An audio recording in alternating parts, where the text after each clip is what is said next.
We are going to start this stream out with looking into Sora. I'm sure you've all seen it. I'm sure you've all seen Sora, but maybe we'll go a bit deeper than what you've seen. So yeah, let's get into it, shall we? Let's see, like, this looks okay, I guess. I feel like I need to bold this. Bold. That might make it better. I don't know. We'll see. Or maybe even up the font size. How? Or no. Yeah, I guess that'll do. Heading 3, maybe. Well, that's pretty good. Heading 3. Yeah. So Sora, I'm sure you've heard of it. If you haven't, it's OpenAI's new video generating model. Video generating AI. It is so impressive compared to what we've seen from the other generating AIs. And I think it's like somewhat even more than just a normal generating AI because it handles like knowledge about real life physics so well. Like it can simulate how waves work and how like physical objects interact and stuff like that. So super impressive technology, and hopefully we can dive a bit deeper into it today, understand how it works, what makes it different, and yeah, just try to get as much information about it as possible. So I hope you guys enjoy this stream. Let's go straight into it. So we'll start off with just their homepage, openai.com/Sora, creating video from text, but it's not just video from text. It's like apparently they can do video in as input, and then you can give it text to like change the scene. You can give it text to like input frames or continue a video from where it stops. Many different things.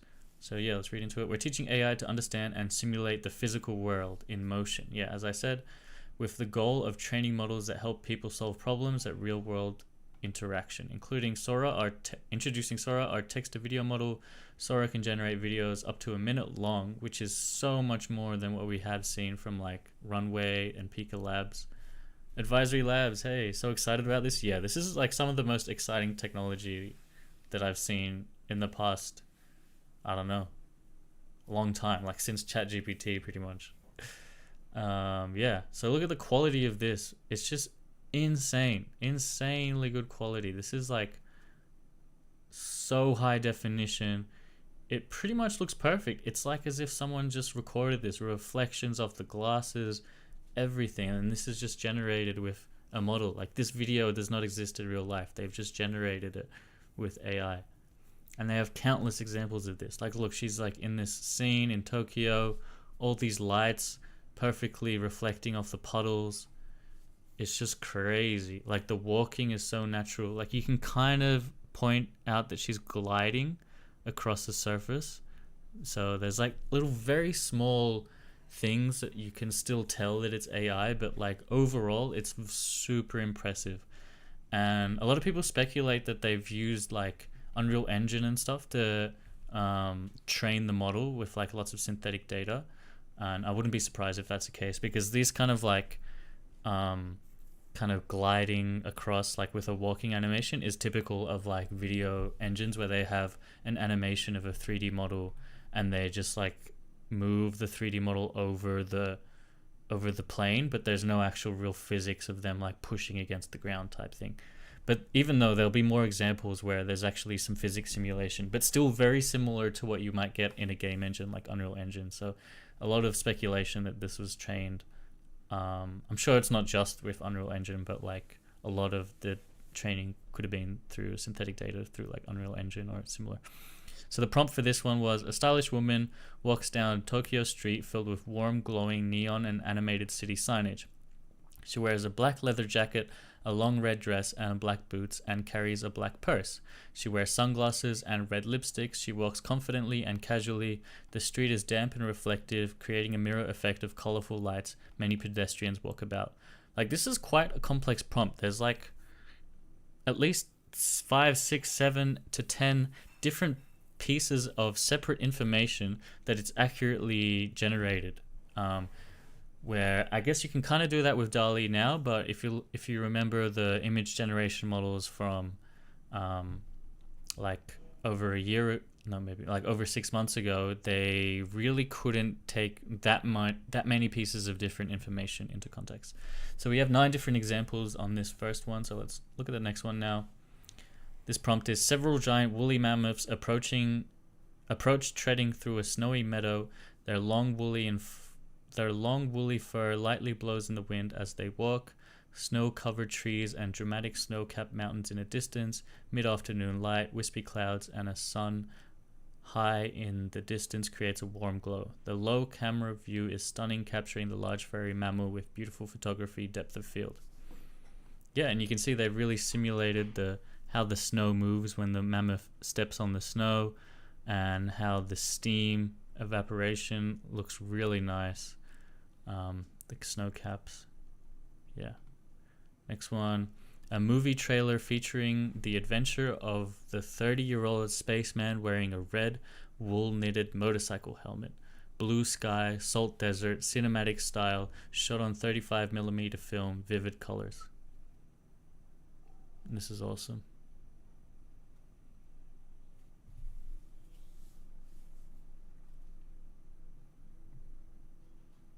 Just gonna move that here.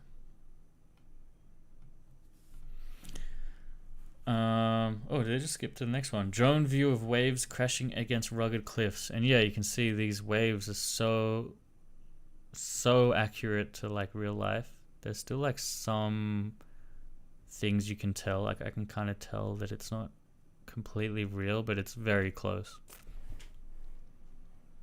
And it just looks amazing too. Like just the capabilities of like this technology being used in movie making would make movies so much cheaper to make and so much faster to make. And not just movies like Hollywood style movies, but just YouTube videos are just going to explode in quality in the near future. I think it'll be amazing. Yo, Adulting, how you doing, bro? Alright, next one. So we have an actual 3D kind of like Pixar style video here.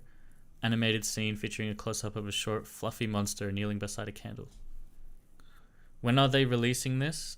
So they said they're slowly releasing this to a very select few people because they're scared of like the danger, which is very valid. Like, imagine like all the fake videos, fake evidence, etc. Like all the malicious ways people could use this technology is going to be crazy. But eventually, like, I think even open source models will get as good as this. It might take a while, but we'll definitely will be approaching this with open source.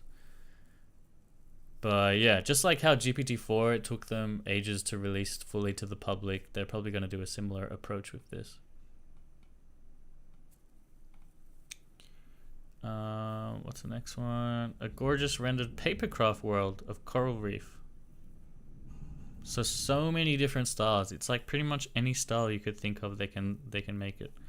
So this is kind of like a paper style coral reef, kind of like paper mache, not paper mache, but you know, origami kind of style. It's able to do it really well. Now we got a vertical video of a Victoria Crown pigeon. Very realistic movements of a bird as well. Like just even the heartbeat, you can see like the bird is kind of moving with how it would with a heartbeat, and like just its eye movements, head movements are very natural to like how a real bird would be. And obviously very complex crown. It's just perfectly, you can't really see any floating artifacts or anything, which you kind of sometimes see with Runway and Pika Labs. But yeah, the quality of this is just amazing. This one's my favorite. This one is like 2 pirate ships battling inside of a coffee cup, and you can just see the waves are simulated so nicely. Like there's still like some blurring and stuff. You can see that it's not like perfect, but the simulation of the waves movement is amazing. It's just like it's got its own physics engine in its model. Like it knows how the world should behave, right? So yeah, it's crazy. I think this one's my favorite. This one, a young man in his 20s sitting on a piece of cloud in the sky reading a book. And yeah, just the human like quality of this. It's like a pretty much like a 4K video, which is just crazy. Very, very cool. Just give me one sec, guys. I just want to check one thing here. Okay, we good. All right, let's move on. Today, Sora is becoming available to red teamers to assess critical areas for harms or risks. So yeah, they're really taking security and like just harmful potentials of this very seriously. So they're giving it to, you know, security experts and red teamers, which I don't really know the exact definition for, but I assume it's similar to like white hats and like black hats. A red team is a group that pretends to be an enemy to attempt physical or digital intrusion attacks. Okay, cool. Yeah, exactly. So it's kind of like a white hat thinker. They're doing it for the greater good, but they're like pretending to be an enemy type thing to test the system to see what kind of dangerous things they could do with it. User 77 says, goodbye law of evidence. Yeah, man, that's the scariest thing. It's like you can't really trust video evidence anymore, which is something that, you know, was extensively used in court. But I'm sure there's still ways to kind of link digital evidence with like real generation. People are saying blockchain is the way to do that. I'm not sure if that's going to be the case, but also if you think about it, there's always been Photoshop. Like that's always been a way to doctor images, but we've still had ways to ensure that a picture isn't photoshopped and it's legitimate. But I guess over time it does kind of make it harder. It's an arms race, right? They're sharing their research progress as an early start to work with getting feedback from people outside OpenAI to give a public sense of what the capabilities are. And yeah, here we go. 8 more examples. This is historical footage of California during the gold rush. It seems really good with these drone shots. So it's like replicating a video that wouldn't have been possible to make. What is this, like 200 years ago-ish, whenever the gold rush was. I'm not sure exactly when that was, but I'm going to estimate like 200 years ago. And it's just crazy. Like it looks so real. It looks like exactly what it would be like. A close-up view of a glass sphere that has a Zen garden in it. There's a small dwarf who's raking the Zen garden and creating patterns in the sand. It's very cool. So it like so accurately knows how the light will diffract off these like marks in the glass and like how the outside world reflects off the glass. It's very cool. Extreme close-up of a 24-year-old's eyeball blinking. Once again, it's really good with the like the definition of like detail with the skin and like the reflections of the eye, the bulginess of it, like the glossy effects. It's just pretty impeccable with a lot of things. A cartoon kangaroo and a disco dancing. Yep, another 3D style. Once again, suggesting that it could have been trained with Unreal Engine or something similar. Beautiful homemade video showing the people of Lagos, Nigeria in the year 2056 with a mobile phone camera. Shot with a mobile phone camera.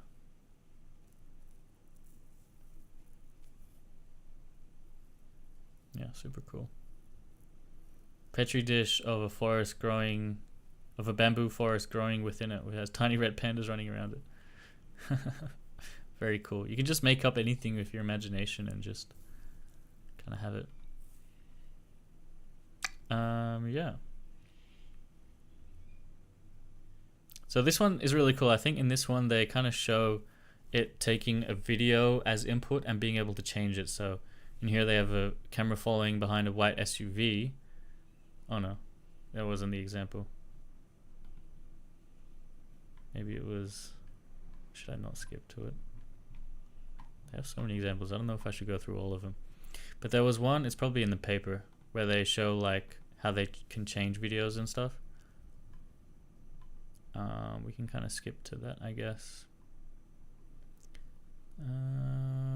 Technical report.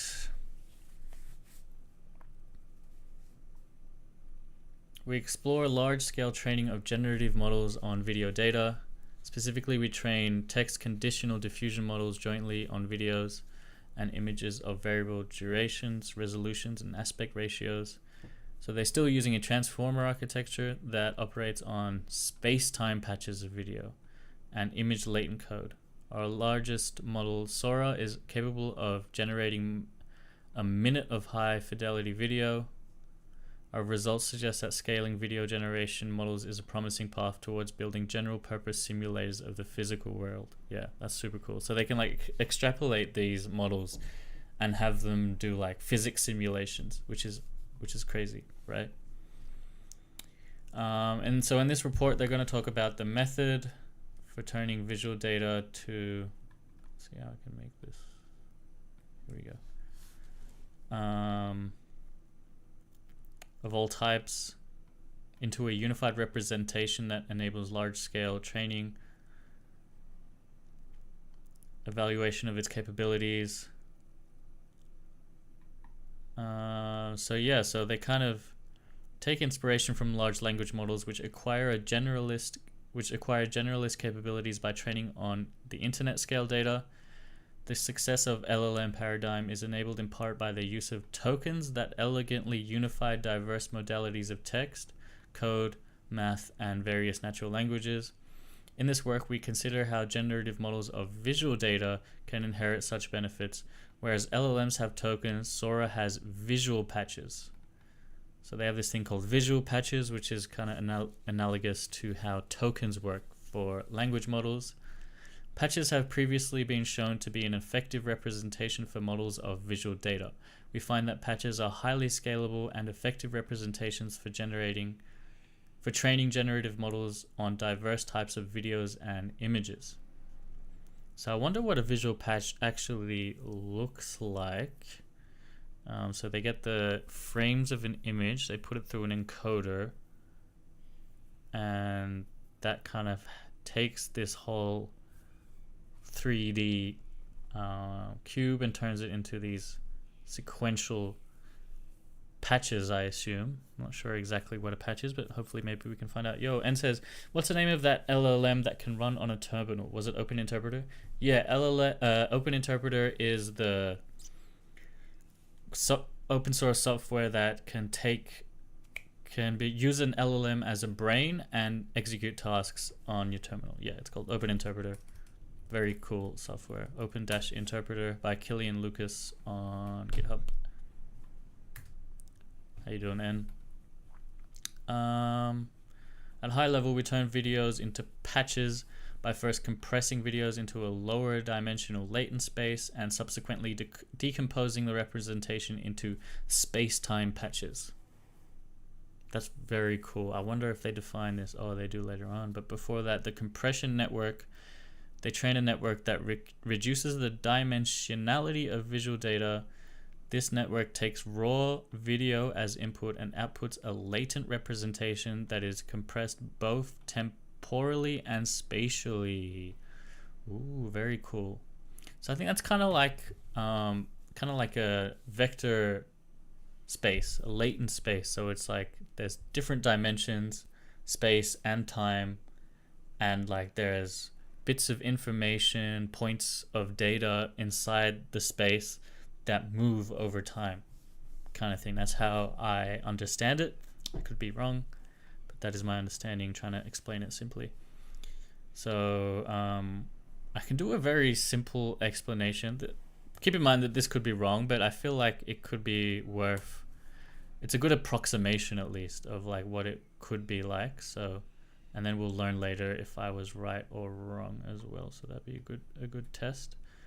Let me bring up MS Paint here. So like, let's do an example of, we have two fish in an aquarium. So this is, what do you call these rectangle things that you keep fish in? I don't know. I'm going to call it an aquarium, but it's probably got a better word. Fish tank? Yeah, fish tank. So we have a red fish. It's kind of close. And then we'll have a blue fish, which is kind of like maybe back here.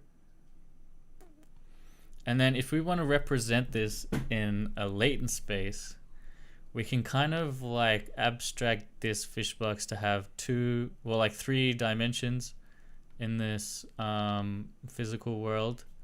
So we'll just call this dimension X, this dimension Y, and the upwards dimension Z. And then so we have these 2 data points here.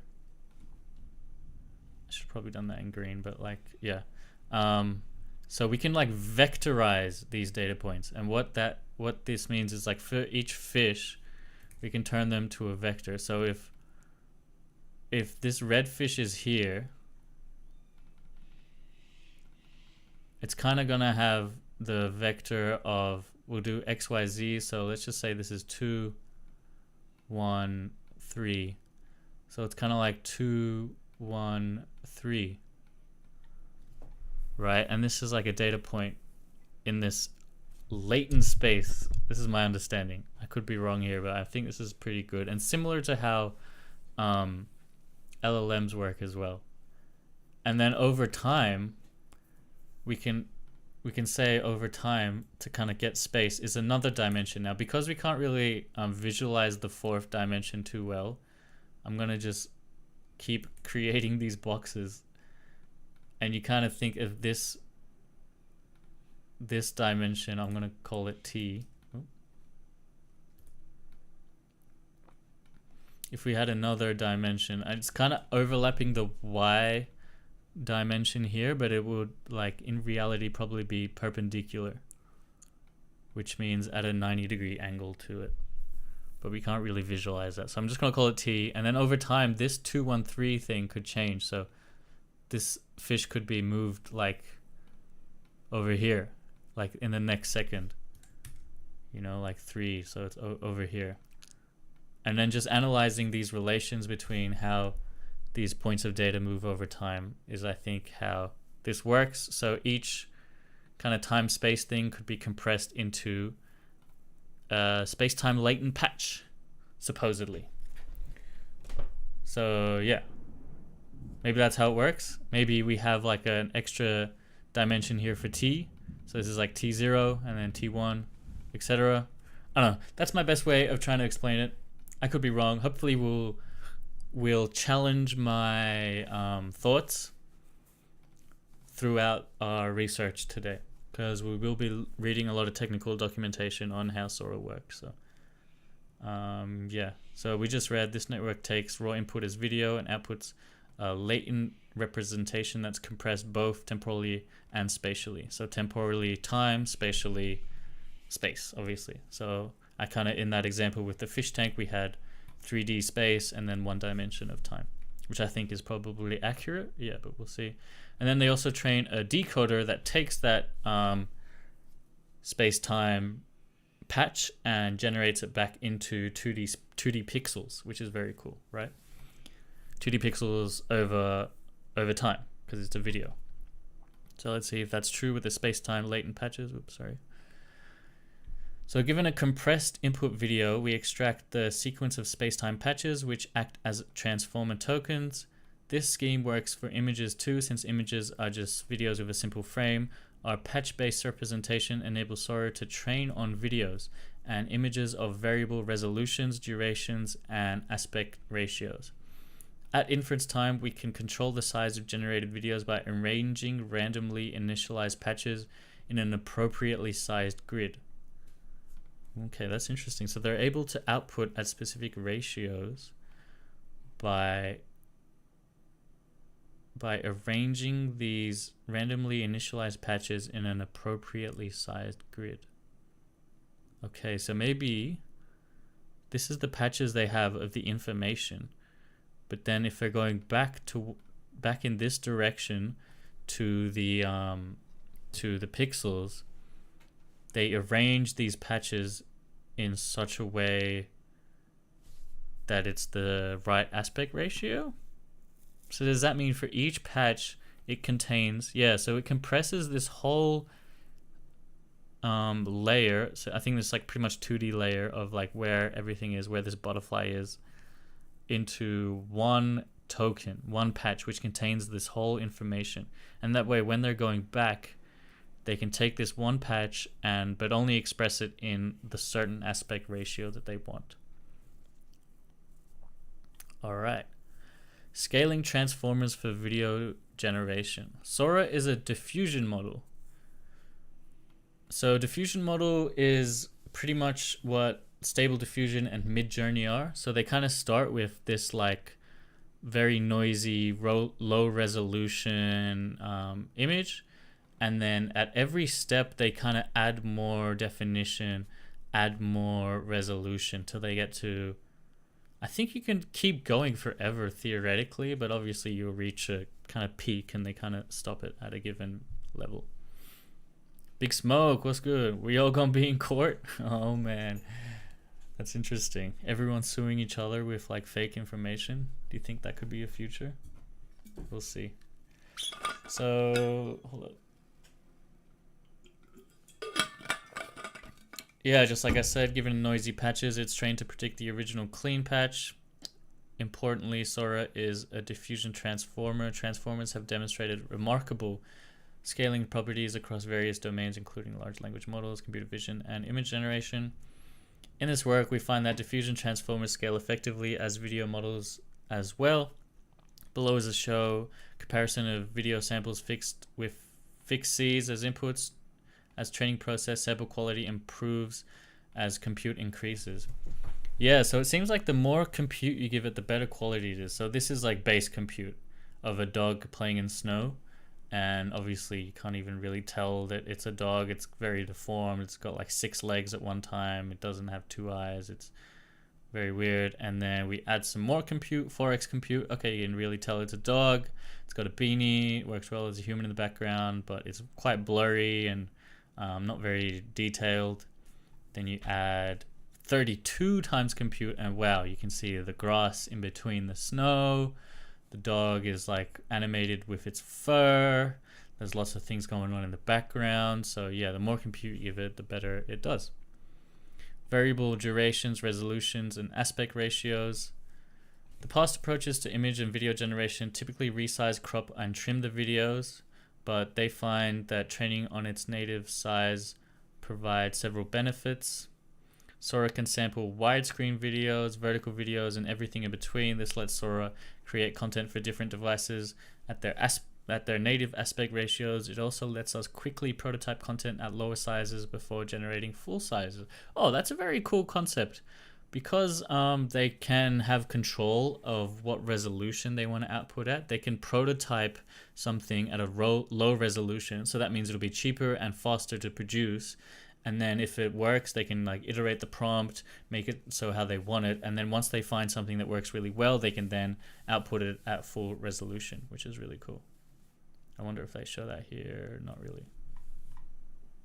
Oh, I guess kind of. Yeah, okay, so this is the low resolution one. It still looks really good. And then, you know, adding more resolution, and it's just amazing quality by the end. Improve framing and composition. We empirically find that training on videos in their native aspect ratios improves composition and framing. We compare Sora against versions of our model that crops all training videos to be square, which is a common practice when training generative models. The models trained on square crops sometimes generate videos where the subject is only partially in view. In comparison, Sora has been improved framing. So this is the square crop, and you can see the target is kind of half in view. I mean, the ship is in good view though. But then we got the Sora model. You can see the target fully well and the ship perfectly as well. Language understanding. Training text to video generation requires a large amount of videos with corresponding text captions. We apply the recaptioning technique we introduced in DALL-E 3 to videos. First train a highly descriptive captioner model and then use it to produce text captions for all videos in our training set. Okay. So they actually train a separate model to caption videos, and then they automatically caption a whole bunch of videos in their training set. We find that training on highly descriptive video captions improves text fidelity as well as the overall quality of videos. Similar to DALL-E 3, we also leverage GPT to turn short user prompts into longer detailed captions that are sent to the video model. This enables Sora to generate high quality videos that accurately follow the user's prompts. Wow, that's pretty cool. So they actually use GPT to turn short prompts into long detailed prompts. So I guess the original prompt here was an old man wearing purple overalls and cowboy boots, Johannesburg, South Africa, beautiful sunset. But then they turn it into, oh no, this is like an interactable thing. Okay, never mind. But yeah. Prompting with images and videos. All of these results above in our landing page show text to video, but Sora can also be prompted with other inputs, like I said, like pre-existing images or videos. So you can do video to video or image to video. You can take a video and turn it into a video. I mean, you can take an image and turn it into a video. How cool is that? Or upload a video and change something in the video with like a text prompt. So editing it. So yeah, animating images. So they've uploaded this image and they can animate it with the dog turning his head or doing whatever.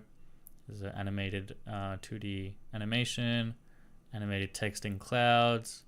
Whoa, this one is awesome. Surfers in a massive hole. Wow, that's so cool. Yeah, they can extend videos that you already have, which is great.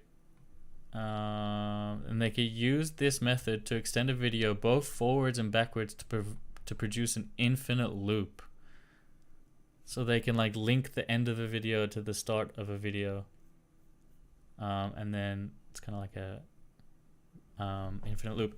This one's the one that I think is so cool. Video to video editing. So they first get a video of this car driving in the desert, and then they change the setting to be in a lush jungle instead.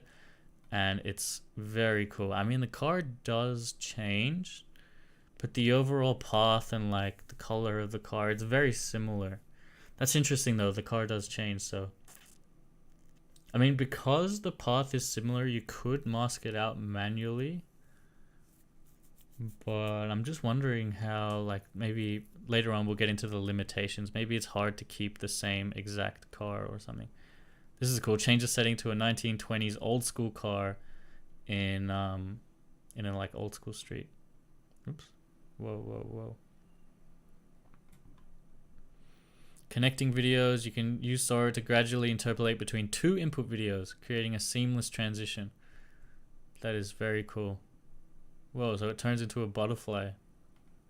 Oh, they're transitioning to this butterfly underwater. Let's see how the transition looks. Whoa, that was really cool. The drone suddenly turns into a butterfly and the background seamlessly turns into a coral coliseum, dude. That looks sick. Look at this. Wow. And then eventually it goes fully underwater butterfly. Very cool stuff. Should we see this one? First image of a drone shot of this city, and then it turns into this gingerbread city as it zooms in. That is so cool. Alright, next a chameleon. And then the chameleon turns into a bird. How does that look?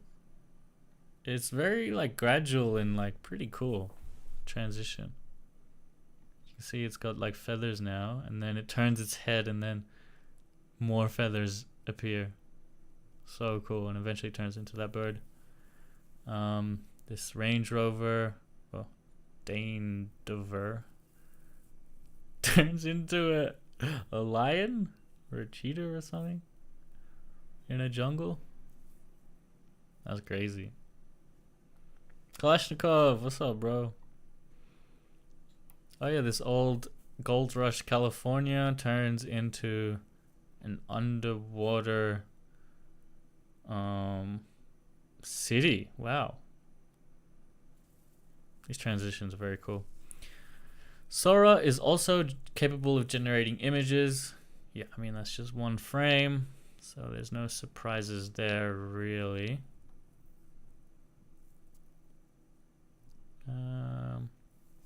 And then we got the emerging simulation capabilities, which is very cool. Because it knows how videos behave, it can actually like make predictions of like physics simulations and like wind and water and stuff like that, 3D consistency. So I think that's very cool. Yo, Kev's Talk. The mind's eye has its projector. Will be wild to see imagination channels on DreamTube. Wow, DreamTube. NTSC Adrian, what's up? Is GTA San Andreas animal? What do you mean? Yeah, so it simulates a 3D world. Camera shift, so you can see it's obviously knows about how these cherry blossom leaves will fall and just the wind, how the wind affects these things. Low range, coherence, and I think the best example of this 3D consistency is like the water, those two pirate ships in the water. Wow, that one was amazing. A significant challenge for video generation systems has been maintaining temporal consistency when sampling long videos. We find that Sora often, though not always, is able to effectively model both short and long-term and long-range dependencies. For example, a model can persist people even when they are occluded or leave the frame. So this dog is still the same even when the people go across it, whereas I think Pika Labs and Runway probably struggle with that.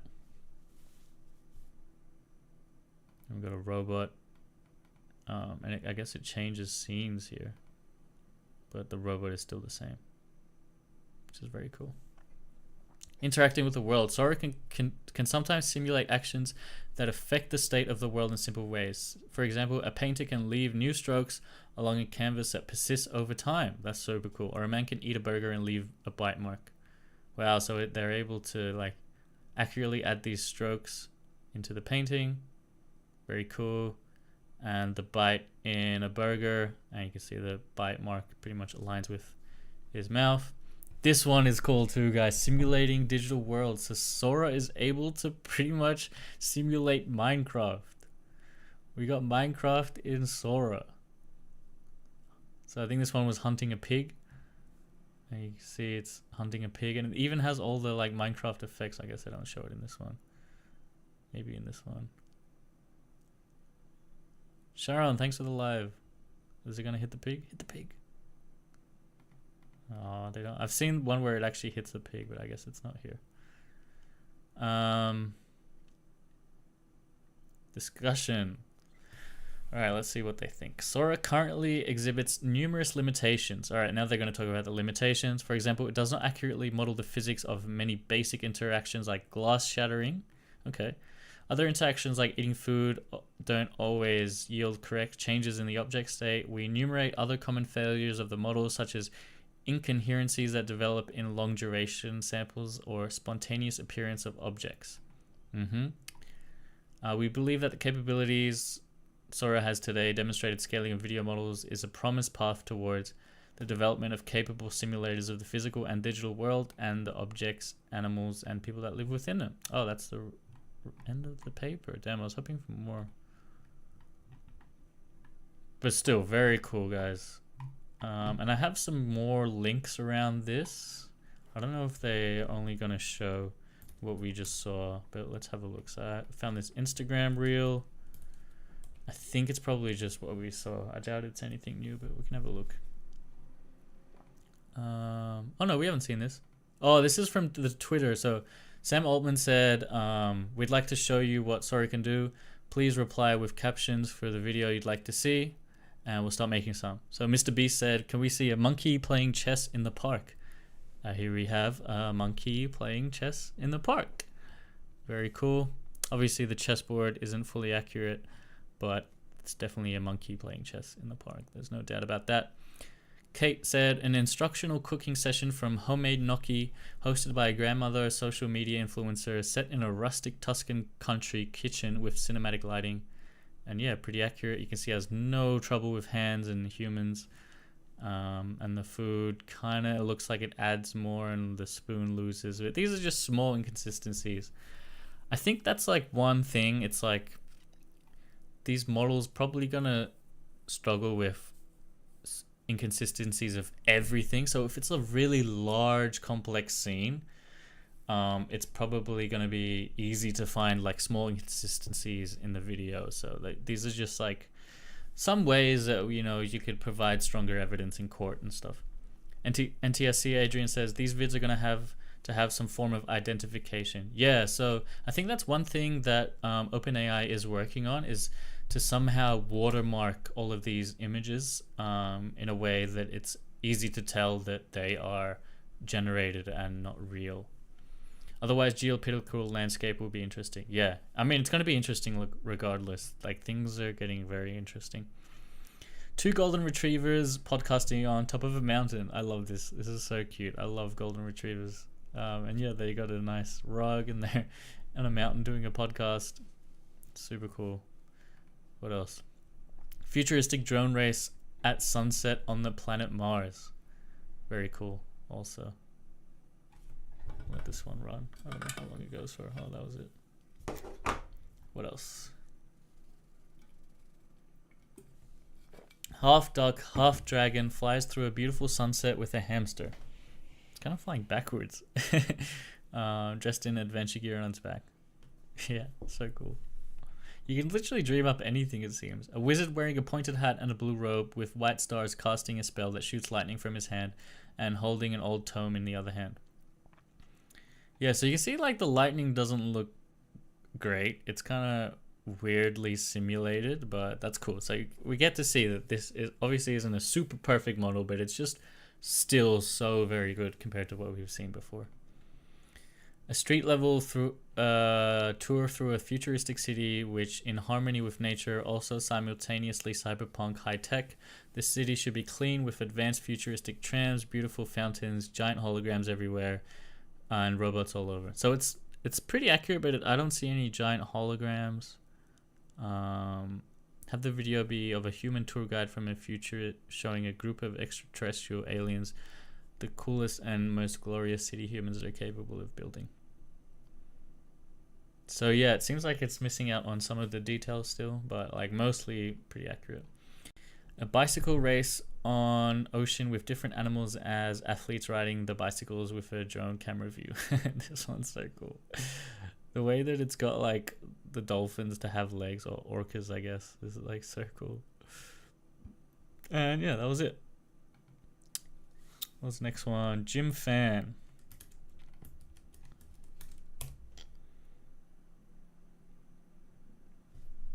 Yeah, I think that he was just doubling down on how it's a data-driven physics engine. Or maybe that it's not. No, it is. So it's like kind of like a world model simulator, which is really cool.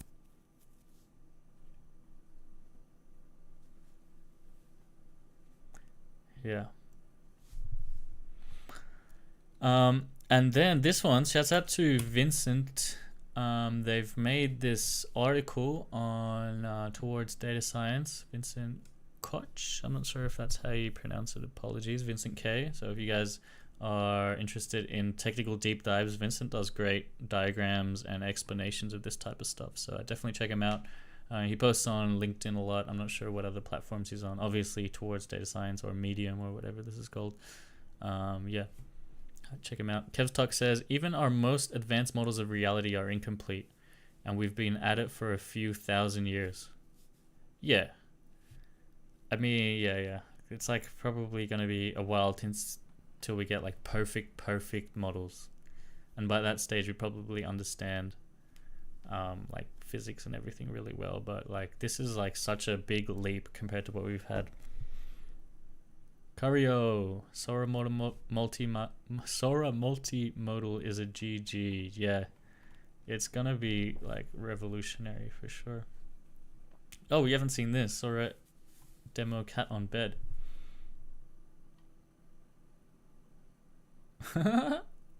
This is funny, but like it's so cool how it's able to, like you still see some inconsistencies. Like I think here the cat gets like kind of 2 paws in one. Yeah, here. Like it's still got its one leg, like when it, yeah, anyway, I'm not gonna go too into it, but like but other than that, like just the way that the simulation of the cloth and stuff is like really good. Cario said, did you see Wes Ruff's video on this? I don't think I did. I think you should watch it on stream. Explains this really well. Sure, do we want to watch it? Wes Ruff Sora.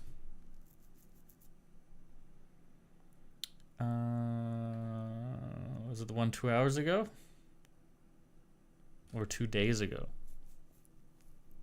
They're both so long. 2 hours ago? So there's a lot of stuff brewing behind the scenes at OpenAI. As you'll see, OpenAI might be thinking multiple steps ahead, steps that we can't. This is long though. Which part should I go? I don't think I should watch the whole thing. I think YouTube will get me for copyright and that. Avoid each other's. Or we could summarize with Harper. You know, then I won't get done with copyright. GPT-4 style. Takeaways. Let's get the takeaways. But yeah, Westroff is a great channel. He's so good. So like he's got a good level of detail that he goes into, which is great. Actually, Matt Farmer has recommended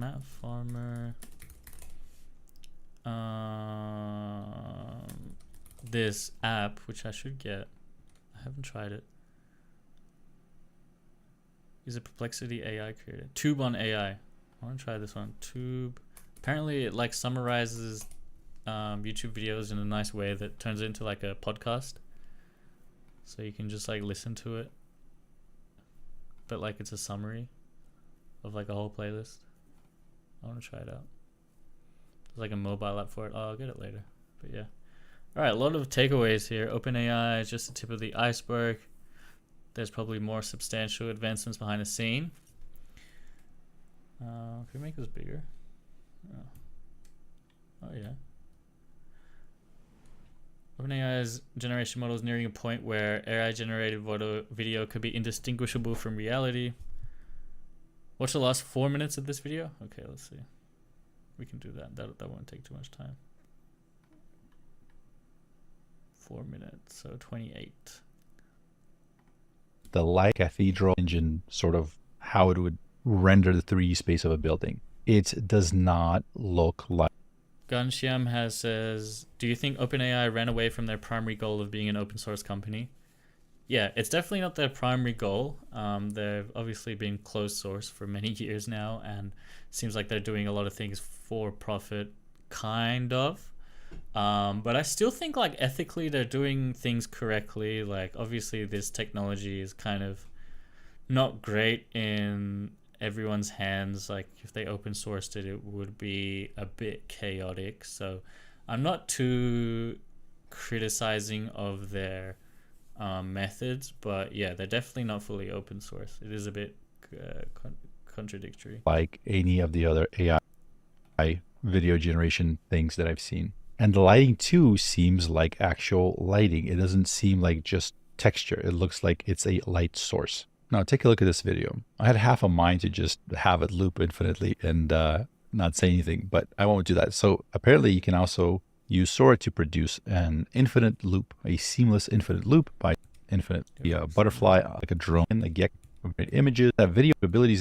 These properties emerge without any explicit inductive biases for 3D objects, etc. They are purely phenomena of scale. And as I mentioned in the previous video, and this is kind of what we're talking about here with the emergent properties, this is really where I would love to see much, much more research. Like what is happening in those neural nets that is making this real, and how far can we take this? And they continue 3D consistency. Sora can generate videos with dynamic camera motion. As the camera shifts and rotates, people and scene elements move consistently through three-dimensional space. Long-range coherence and object permanence. This is huge. This is one of the most striking things about how well they're able to keep the coherence in these images over that affect. I think it's like pretty accurate to how humans work as well. Like we have our own kind of model of the world. Like when you're playing sports, you're able to predict like the trajectory of the ball. We're doing our own kind of like physics simulations on an abstract scale as well. State of the so it's getting more similar to like world in simple ways. So like watching somebody draw, that's pretty incredible. And it's going to be able to simulate artificial processes. Like in video games, it's able to simulate digital worlds. So it's that idea of simulating Minecraft, as we've mentioned earlier. I mean, it looks very similar towards the development of highly capable simulators of the physical and digital world. This final post by Dr. Jim Phan, none of this is meant to be a religious or spiritual or anything like that. It is just sort of a thought experiment. But think about this. If there's a higher being who writes the simulation code for our reality, we can estimate the file size of the compiled binary. So basically when you write code, when you write it out, it can be understood by humans. It's long, it kind of spells everything out. And then when you compile it, it gets turned into a smaller file that the computer can just execute and run directly. It's smaller, faster. It just, everything that Wait, what? Why did they say only 11? Oh, 111. needs to run to do what it's supposed to do. So if he's saying if, Meta AI's videos this many parameters and Sora is this, then the creator's binary, the person that built the simulation, which is our lives, might be no larger than 111 gigabytes, which is interesting to think that our world could be reduced to some tech spec like that, some technological specification. Yeah. And he's saying Sora is not just compressing our world, but all possible worlds. Our reality is the only one of these simulations that Sora is able to compute. It's possible that some parts of the physical world doesn't exist until you look at it. Much like you don't need to render every atom in the Unreal 5 and the Unreal Engine 5 to make it a realistic scene. By the way, this idea that it's... Yeah, I agree with that. I very much subscribe to the simulation theory being plausible. Jumping to the conclusion that the binary might be no larger than 111 gigabytes, I think it is a big jump, but it's not completely like bullshit. Like it's still plausible, but it's I think it's a big jump to like make that conclusion. Possible that some parts of our universe, our physical world, that they don't exist until...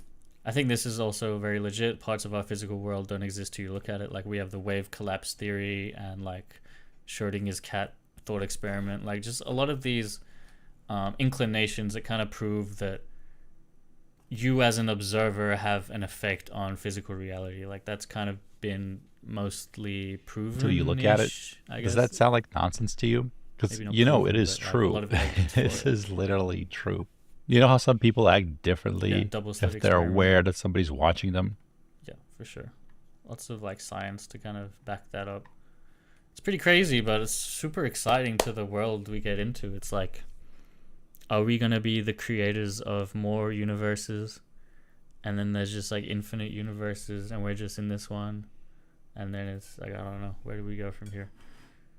Harshveer, I knew you would cover Sora. Yeah, it's just so big. Like I didn't really... I'm kind of slow to posting videos about stuff. And Sora is just like already covered by all the like, content creators, and I'm a bit late to it, but it was only released 2-3 days ago. But we're still there. We're gonna continue. Kev's talk. Reptilian brain evolved the neocortex. Neocortex evolved the collective cortex. It's our 4-act. Yes.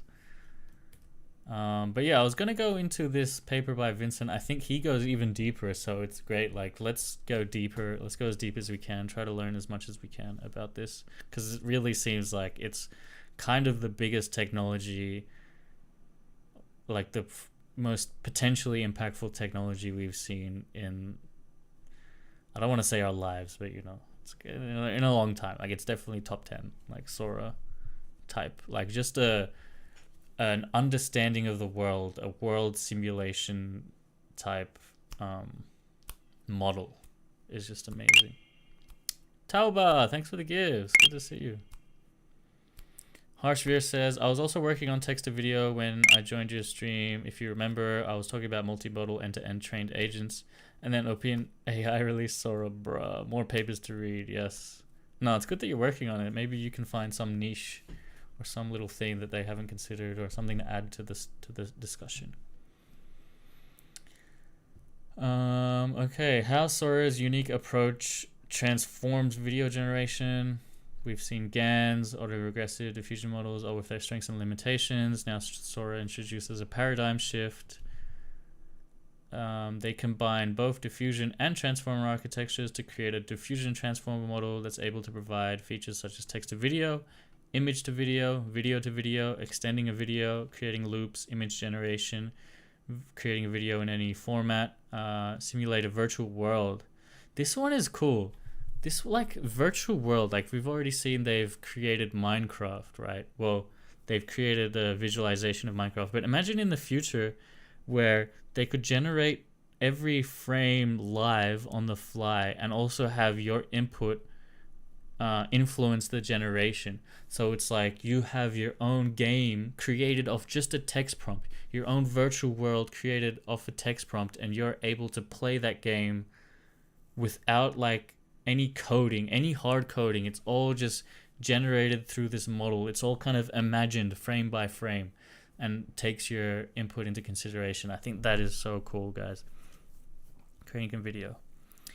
Imagine for one moment you're in a kitchen. Traditional models like Pika and Runway are like the cooks that follow recipes. They produce excellent dishes with the algorithms they know. The cooks might specialize in baking cakes or cooking pasta using specific ingredients and techniques. But Sora, on the other hand, is a new chef that understands the fundamentals of flavor.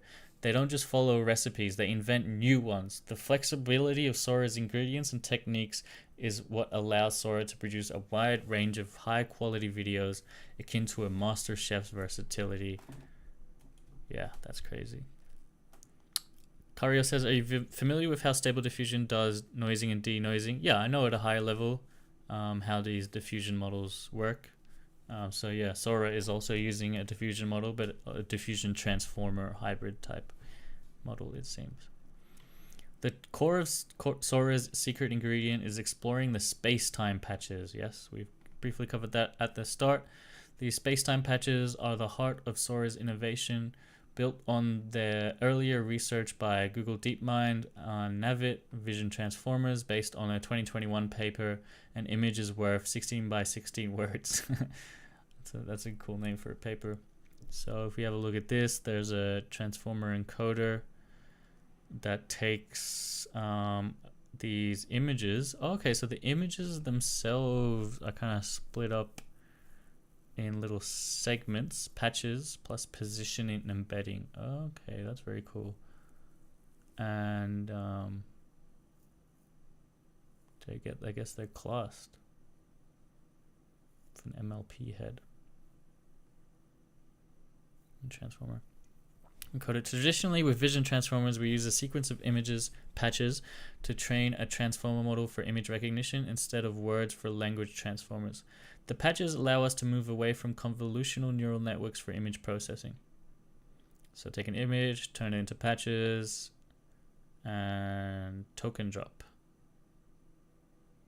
So I guess they remove unnecessary parts. However, with vision transformers, we're constraint on image training data that was a fixed size and aspect ratio, which limited the quality required vast amounts of pre-processing.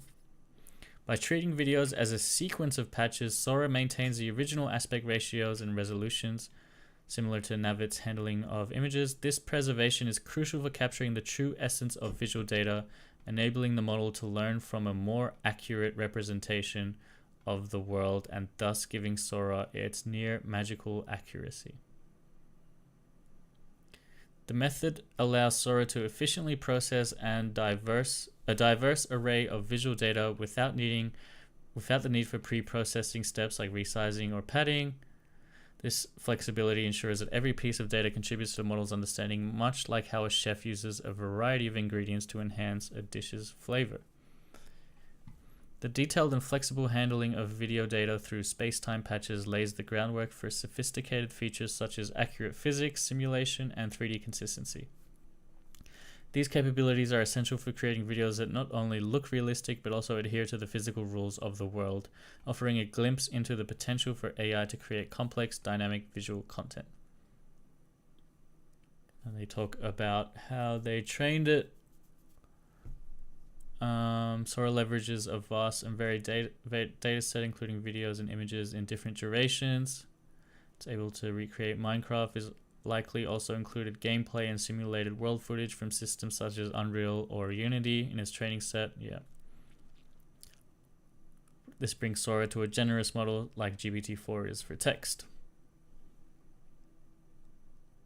Yep.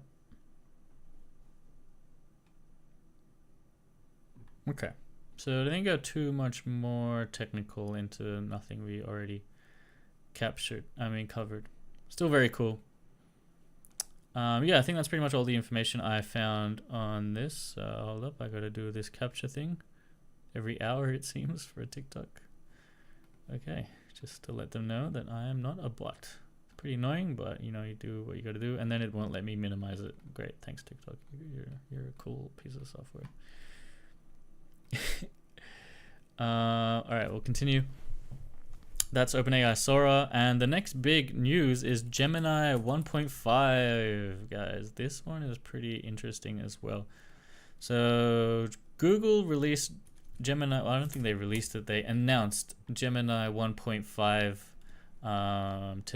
not today, on the 16th of February, so 2 days ago. Pretty much, I think that's aligns with the same day as Sora. So it's obvious that there's some kind of like battle for relevancy between OpenAI and Google happening at the moment, and yeah, it's really exciting to see. As a consumer, I'm really excited. Bring it on, bring on the innovations, bring on the products. We'd love to see them. I just wish they were public. I don't think Gemini 1.5 Pro is public yet, but it does sound very promising. So it's a mixture of experts model, which we've seen has worked very well with Mixtral. And people say that GPT-4 is also this type of model. So it's an architecture that makes models more capable and kind of act like experts in many different domains. So that's really cool. But the coolest thing about this is it's got a 1 million token context window, which is so crazy. It's like 5 times as big as the next best thing, which is Claude 2.1, which has 200k.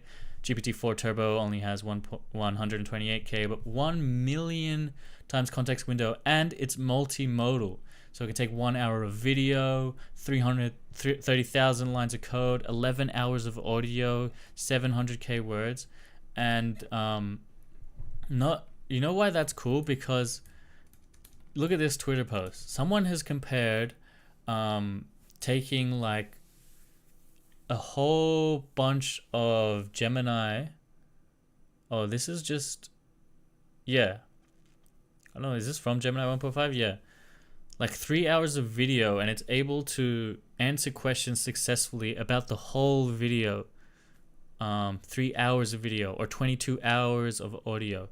And they've compared it to using Whisper and GPT-4, and it hasn't been as good. And they also compare it to using these RAG systems, which would embed large amounts of data, and this LLM itself has outperformed that. So they're saying that RAG might be dead, which I think is not completely accurate, because the amount of data you can fit in a RAG is still more than 1 million tokens. But up to that 1 million token mark, it seems that just using an LLM only architecture could be better. So yeah, they do the obvious needle in a haystack kind of testing, where they have like a little bit of information in like this. So maybe in this whole 3 hours of video, there's like a little bit of information at the 30-minute mark, and it's able to correctly get that. Yeah, and it does it apparently flawlessly with video and audio, but has very few issues with text. But yeah, it's not public yet, unfortunately, I don't think. But just, I think context window was one of the most annoying things about LLMs. Like, especially with these coding agents, we'd want to put the whole code base in context, but it wasn't really possible with less than 200,000 tokens. But now with 1 million tokens, we could even start putting bigger code bases in context. Yeah, so it says 1 million 1 million tokens could fit over 30,000 lines of code. So that's super impressive. So I'm really keen to try Gemini 1.5 Pro. And obviously with Gemini, you get like the benefits of the Google Plus. So that's definitely a large reason why I would upgrade to Gemini Advanced over ChatGPT Pro. Yeah, 2 gigabytes of Google storage, which is great. And it also would work within Gmail and Docs, which I think is great, and a lot of the Google Suite, which I already use. So this, great stuff. 2-month free trial, but this isn't including 1.5 yet. It's Ultra 1.0. But I reckon in less than a few months, I'll probably introduce Gemini 1.5 to this Gemini Advanced package. So I'm very excited for that. Hopefully we get that soon. Yeah. All right. That was Gemini 1.5. What I was gonna do next is test out these coding agents, but I think I might leave that for another stream, guys. Yeah, apologies if you're looking forward to that, but yeah, I think just covering Gemini and Sora is what I mainly wanted to do this stream. So yeah, hope you guys enjoyed. I will be making clips of this. I have a lot more clips that I haven't made yet, so if you like my clips on TikTok and Instagram, go for that. If you've missed the start of this stream, you can watch it back on my YouTube. I hope you guys are subscribed there. Just same name, TechFriend on YouTube. All of my past live videos are here. I cover lots of different topics, but mainly around technology, AI, coding. And yeah, eventually they will be made into shorts and TikTok reels. And yeah. Kev shouted out their Substack. We'll check it out for you, Kev. KevinRussell.substack. Oh, that's not it. Substack.com. Whoops. Did I spell it wrong? Russell with 2 L's. Oh, you gotta... Wait, can I skip this? Haha. Nah, that's cool. That's smart. I don't know. I don't really use Substack, but that's great. A lot of articles here. Shouts out, Kev. I'll check it out off stream. Anyway, thanks, guys. Hope you enjoyed, and I'll see you next stream or on TikTok. Leave some comments. Oh my god, my TikTok window. There we go.